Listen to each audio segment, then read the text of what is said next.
రాజధాని అమరావతి నిర్మాణానికి ప్రభుత్వం ఇప్పటికే 32,000 ఎకరాలు సేకరించింది. మిగిలిన భూమిని పూర్తిగా సమకూర్చుకునేందుకు ప్రభుత్వం వేగంగా అడుగులు వేస్తోంది. 3,500 ఎకరాల భూసేకరణకు నోటిఫికేషన్లు జారీ చేయనుంది. ఇప్పటికే 300 గ్రామాలకు నోటిఫికేషన్లు విడుదల చేయగా మిగిలిన వాటిని జూన్ నెలాఖరుకు పూర్తి చేయాలని భావిస్తోంది. ఎంత త్వరగా వీలైతే అంత త్వరగా రాజధానికి సంబంధించిన భూమిని సిఆర్డీఏకు అప్పగించేందుకు రెవెన్యూ శాఖ కసరత్తులు ప్రారంభించింది. మన క్యాపిటల్ సిటీలో మొత్తం 3,500 ఎకరా ల్యాండ్ ఎక్విజిషన్ కింద చేయాల్సి ఉంది. దాంట్లో ఇప్పటి వరకు మనం 18 గ్రామంలో మొత్తం 1,700 ఏకర్స్కి ల్యాండ్ ఎక్విజిషన్ నోటిఫికేషన్ ఆల్రెడీ ఇచ్చాము.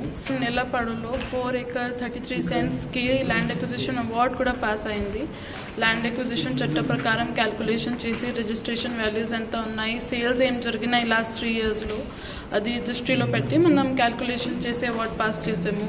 ఇంకా మనకి 5వ గ్రామంకి ప్రిలిమినరీ నోటిఫికేషన్ ఇవ్వాలి. ఏ నోటిఫికేషన్స్ మనం ఇప్పటి వరకు ఇచ్చాము దాంట్లో ఇంకా 6 villagesకి మనకి నెక్స్ట్ అవార్డ్స్ డ్యూ ఉన్నాయి ఇప్పుడు. సో అది కూడా ఏప్రిల్ ఎండ్ వరకు మనం ఆ గ్రామంకి అవార్డు ఇస్తాము.